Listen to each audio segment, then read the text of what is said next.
আজ করব fish finger, তবে সেটা ভেটকি মাছের নয়, কাতলা মাছের। আমি এখানে কাতলা মাছের পেটি নিয়েছি আর সেগুলো আমি বাড়িতেই কেটে নিয়েছি। প্রথমে কাতলা মাছের পেটিগুলোকে ভিনেগার জলে 30 মিনিট ভিজিয়ে রাখবো। আর তারপর 30 মিনিট পর জল থেকে তুলে ভালো করে জল দিয়ে মাছগুলোকে ধুয়ে নেব। আর তারপর একটা পেস্ট বানিয়ে নেব। আদা, কাঁচা লঙ্কা, ধনেপাতা, পেঁয়াজ, রসুন দিয়ে একটা মিহি পেস্ট বানিয়ে নেব। আর তারপর মাছের মধ্যে দিয়ে দেবো ওই পেস্টটা, একটা ডিম, পাতিলেবুর রস, কর্নফ্লাওয়ার, পরিমাণ মতো লবণ, গোলমরিচের গুঁড়ো দিয়ে ভালো করে মাখিয়ে রেখে দেবো ১ ঘন্টা। তারপর ১ ঘন্টা পর একটা পাত্রে ব্রেড ক্রাম্বস নিয়ে তাতে একটা করে মাছের পিস নিয়ে ভালো করে কোট করে নিলাম।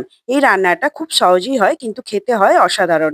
আমাদের হাতের ৫টা আঙুল যেমন সমান নয়, তেমন এই ফিশ ফিঙ্গার গুলো সমান হয়নি। একটু ছোট বড় হয়েছে, কিন্তু স্বাদের কোনো ডিফারেন্স হয়নি। যাই হোক, এবার সাদা তেল চাপিয়ে দিয়ে তেল হয়ে গেলে মিডিয়াম ফ্লেমে ভালো করে ভেজে নিলেই রেডি ফিশ ফিঙ্গার। ভেটকি তো নয়, কি হয়েছে, কাতলাতেই কাঁপিয়ে দিয়েছে।